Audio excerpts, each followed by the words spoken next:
karena mereka brand ambassador, maka diduga menerima sesuatu dari yang mereka promosikan.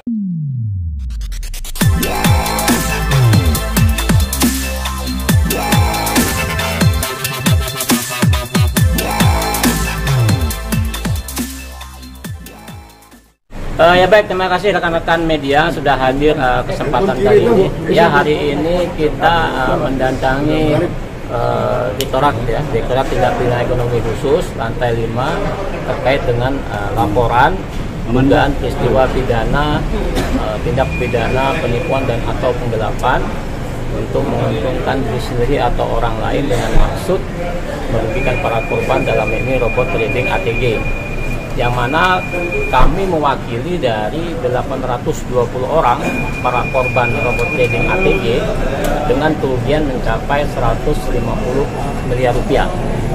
Dengan korban dan kerugian begitu banyak, ada pola-pola yang dilakukan oleh para pelaku robot ATG ini, yaitu yang mungkin kawan-kawan media sudah tahu bahwa CEO-nya adalah Wahyu Kenzo yang sudah ditetapkan sebagai tersangka hari ini dan saat ini dalam proses penyidikan.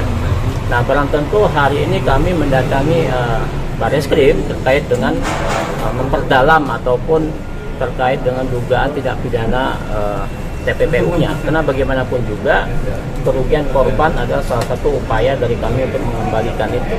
Terkait dengan proses hukum lanjutan, maka penting bagi kami untuk memberi dukungan kepada penyidik supaya untuk melaksanakan tugas-tugas secara profesional dan melakukan penindakan terhadap para pelaku yang lain yang belum tertangkap. Karena sebagaimanapun juga pengalaman di DNA Pro sama Net 89, para pelaku ini lebih dari 8 orang. Nah, hari ini ada 3 orang tersangka, maka kita mendukung kawan-kawan dari penyidik Bareskrim untuk memperdalam peristiwa pidana ini sehingga memunculkan para tersangka barunya, termasuk terkait dengan mendalami proses tindak pidana pencucian uang yang juga dilibatkan kepada para public figure dan pejabat publik yang dalam hal ini memiliki hubungan dengan Wahyu Kenzo dan diduga menerima hasil dari kejahatan. Kemudian selanjutnya yang perlu juga kami sampaikan, di samping ada beberapa dugaan pencucian uang yang dilakukan oleh Wahyu Kenzo dan kawan-kawan dalam hard robot trading ATG ini, ada upaya-upaya yang dia lakukan, salah satu adalah menggelapkan aset-aset yang mereka miliki.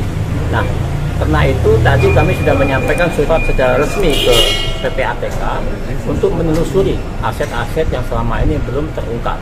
Salah satunya adalah aset-aset yang diterima oleh kawan-kawan public figure yang diduga terlibat dalam hal ini. Karena pada saat kita tracking tahun 2021, disitulah keterlibatan public figure yang menurut pendapat kami itu merupakan hasil kejahatan dari Wahyu Kenzo dan harus dipertanggungjawabkan secara hukum. Nah, kemudian berikutnya terkait dengan pola ini, hari ini kita sudah saat ini dalam proses pembuatan EP, karena kawan-kawan tahu sendiri membuat EP begitu memakan waktu. Namun kita sudah memiliki surat dari Direktur Tindak Pidana Ekonomi Khusus sebagai aduan humas yang mana nantinya sebagai langkah awal. Namun nanti EP insya Allah malam ini selesai, maka nanti kita update selanjutnya. Berarti sudah diterima ya Bang laporannya? Sudah, tinggal masih dalam proses pengetikan dan lain-lain. Untuk itu tadi asetnya apa aja Bang? Kalau aset ya banyak ya, yang sudah tersita baik itu yang bergerak maupun tidak bergerak. Maka kita tadi menyampaikan ke PPATK ya untuk ditelusuri aset-aset, sudah kita kasih nomor rekeningnya, kemudian kita sudah kasih tahu di mana aset-aset itu. Maka barang tentu fungsi PPATK untuk men-tracking itu, seperti itu nanti PPATK koordinasi ke penyidik untuk melakukan penyitaan yang nantinya harapan kita dikembalikan kepada para korban. 8 orang siapa aja itu Bang? Public figure Bang. 8 orang siapa aja? Public figure 8 orang diduga namanya RH ya, yaitu Raffi Ahmad ya, Raffi Ahmad.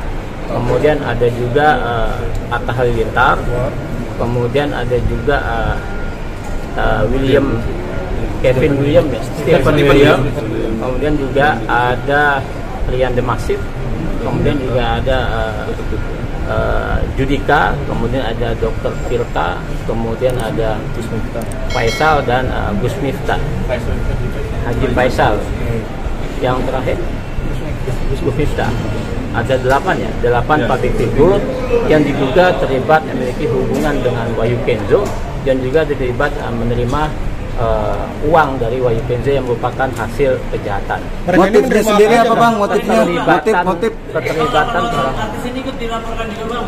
ya mereka salah satu yang karena mereka diduga menerima itu, maka mereka salah satu yang kita sampaikan ke penyidik, karena bagaimanapun juga karena mereka menerima uang dari Wahyu Kenzo karena dalam bentuk yang berbeda ya.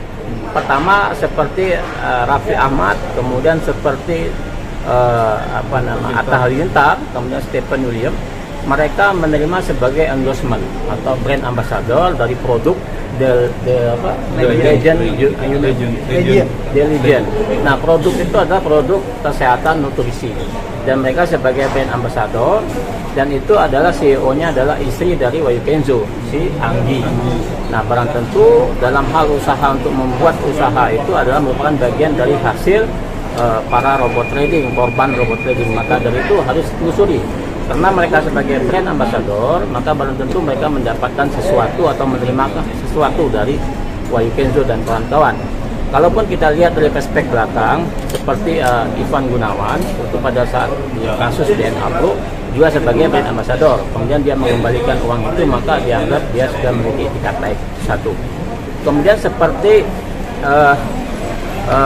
Dian Demasif, kemudian Judika, beliau juga merupakan brand ambassador dari produk nutrisi Glory yang merupakan bagian dari PT Pansaka Bersama. Nah, itu adalah suatu CEO-nya adalah Wahyu Kenzo langsung. Nah, karena mereka brand ambassador, maka diduga menerima sesuatu dari yang mereka promosikan.